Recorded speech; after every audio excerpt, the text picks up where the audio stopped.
this is one of the other big problems. So there's two more. One is obviously you don't agree with, banning all guns from only licensed individuals. So obviously you're in the pockets of the NRA. So you are under foreign influence as a political party. Isn't that interesting for the Liberals to say, right? But that NRA thing, the weakest, most ineffective, unremarkable people use that one. And like the docs do that all the time. NRA inspired, NRA, talking points. Oh, the NRA style, the NRA supported, all this stuff. Like that's all they have. And why do they say these things? Is there any indication whatsoever that a single Canadian politician has gotten $1 from the NRA in the United States?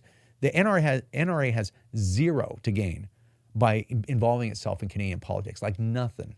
Like we can't even get guns with 18.5-inch barrels because U.S. manufacturers are like, yeah, it's not worth it. You guys are nothing. You're like one state in the United States, And what benefit would it have for a group like ours or the Conservatives to have any relationship with the NRA? There's like nothing there.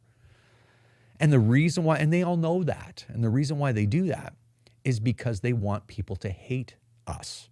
They want people to hate the Conservatives. They don't care if it's real. They want to spread hate and disinformation. That's exactly what it is.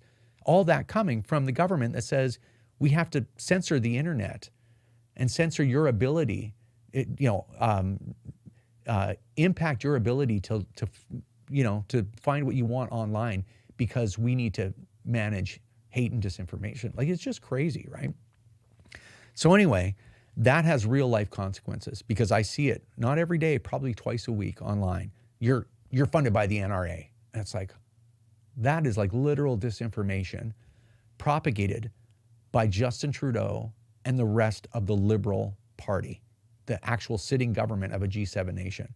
It is wild when you start to think about it. Remember, if you don't stand up for your own ability to own and use firearms, who will? Join the CCFR or donate right now at www.firearmrights.ca.